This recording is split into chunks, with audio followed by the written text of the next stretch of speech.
Have you ever been in an anechoic chamber? I have. They're extremely disconcerting places. They're rooms designed to kill all reverberation, get rid of all background noise. And as soon as you walk in, you almost lose your balance and you lose the ability to work out where sounds are coming from. Someone speaks to you and you can't quite get the position because you lose that stereo field that defines where you are in space.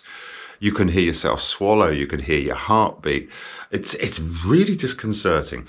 In theory, one of these anechoic chambers ought to be the perfect mixing environment to mix music because there are no reflections, there's no background noise, you can only hear what's coming out of the speakers. Actually, these rooms are used to test microphones and speakers to see how well they're performing. So, when it comes to treating a room for mixing, you can go from one extreme to the other. One extreme would be perhaps inside a metal shipping container or a large metal tank of any kind. It would be almost impossible to mix in there because the sound bouncing off the wall will colour everything you're listening to. You can make no judgments. Now, none of us can afford to build an anechoic chamber, and I don't think many of us mixing engineers would actually be very comfortable spending more than half an hour in one. But it would, in theory, be an amazing place to mix a song.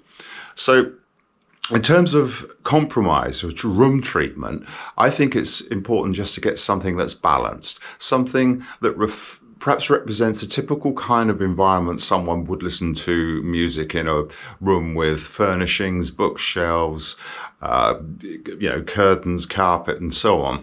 If you're mixing in that room, it's probably as far as you need to go, unless you have a very large budget. Sure, I would like to have the whole room treated completely, and I have to some degree done that before, and it's a great space to listen. But once you've learned how to mix in a space like that, you can just go back to the simples. One of the things I've found here in New Zealand that may be available in the rest of the world is this sound deadening material. It's made from recycled milk bottles, plastic milk bottles, and this one's dyed black. It's not particularly expensive. You'll find this in cinemas all over the walls and ceilings and sometimes sports auditoriums. And as you walk in, you get that real hushed sense. Now, in a cinema, it's awesome because you really want to hear the soundtrack without it bouncing all around the room and creating chaos.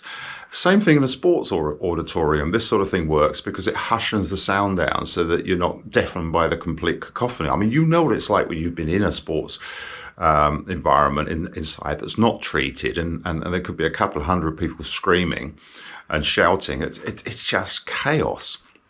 So what we do, I think, with treatment in a room is, at the moment I have it on the walls framed. I have probably about 8 or 9 pieces, and it just brings the room down so that it's a little just more balanced. And I'm now used to mixing on these speakers. I've got a fair bit of experience, but it's definitely the only room in the house treated like this, and it does make enough of a difference without spending a fortune.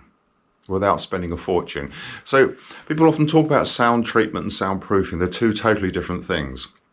It's almost impossible to soundproof a room to stop annoying your neighbours, because especially if you've got a sub, it's going to travel right through anything but the thickest of material.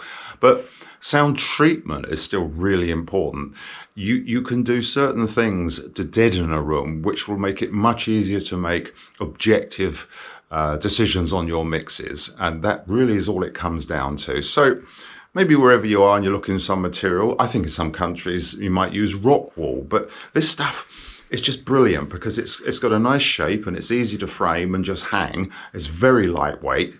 I'm not an agent for the company selling it.